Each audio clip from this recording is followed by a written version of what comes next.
Halo teman-teman, perkenalkan nama aku Muhammad Giwir Ramadan. Aku merupakan seorang content creator yang gemar membuat konten terkait dengan self improvement.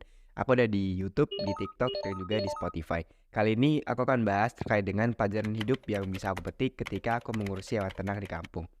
By the way, aku merupakan seorang siswa yang baru saja lulus dari SMK tahun ini dan sedang menunggu jadwal masuk perkuliahan. Selama menunggu jadwal masuk perkuliahan, aku mengisi waktu luangku salah satunya dengan membantu orang tuaku untuk mengurusi hewan ternak. Dan ketika aku sedang memberi makan sapi-sapiku, terbesit di pikiranku untuk membuat konten seperti ini. Baik, langsung saja untuk pelajaran hidup yang pertama yang bisa aku petik ketika mengurus hewan ternak ialah sabar kunci keberhasilan. Ketika mengurus hewan ternak khususnya sapi, banyak sekali hal yang menguji kesabaranku. Dimulai dari sabar ketika menghadapi sapi yang agresif, kemudian sabar untuk memberi makan sapi secara konsisten setiap harinya dengan porsi yang sesuai, dan sabar untuk menikmati hasil jerih payah nantinya. Karena minimal usia untuk sapi jantan yang bisa dikurban ialah 2 tahun. Sehingga ketika kita membeli sapi dengan umur 1 tahun, maka kita harus bersabar merawatnya sampai umurnya 2 tahun dan bisa dijual untuk dikurbankan. Belum lagi distribusi penjualan sapi di kampungku yang banyak melalui tengkulak, sehingga profit yang didapatkan oleh ayahku tidak terlalu banyak karena sudah dipotong oleh tengkulak. Ya aku sendiri pun tidak tahu sapi ini sampai ke pembeli utama melalui berapa perantara. Sehingga menurutku kita juga harus sabar dengan hasil yang kita dapatkan. Nah, untuk teman-teman yang bingung sama arti tengkulak, jadi tengkulak ini bahasa lain dari makelar atau perantara antara penjual utama dengan calon pembeli. Dan masih banyak lagi deh penguji kesabaran lainnya ketika kita mengurusi hewan ternak. Pelajaran hidup yang kedua, bertanggung jawab wujud kedewasaan.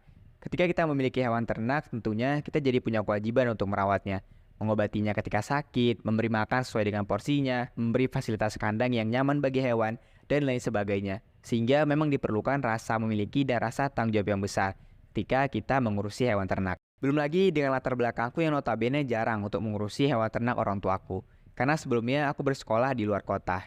Sehingga aku dituntut untuk bisa cepat belajar dan beradaptasi karena tanggung jawab yang diberikan kepadaku.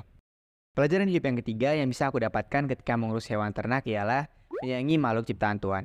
Mungkin di sini sudah banyak orang yang paham akan pentingnya menyayangi makhluk ciptaan Tuhan. Namun masih ada saja beberapa orang yang tidak memiliki rasa kasih sayang terhadap makhluk ciptaan Tuhan. Contohnya saja, tetanggaku pernah meracuni kucing karena sering memakan anak ayamnya.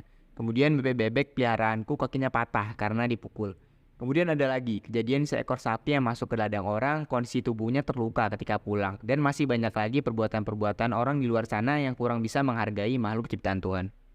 Namun perlu digarisbawahi juga, bahwasanya tidak semua hewan aman untuk berada di sekitar kita. Jika memang kondisinya mengharuskan kita untuk menyakiti hewan tersebut, maka mau tidak mau kita harus melakukannya. Contohnya, misal, kamu lagi terjebak di sebuah hutan. Kemudian ada seekor singa yang hendak menerkammu. Dengan alasan bertahan hidup, maka kamu harus bisa membunuh singa itu ataupun lari dan menghindar darinya.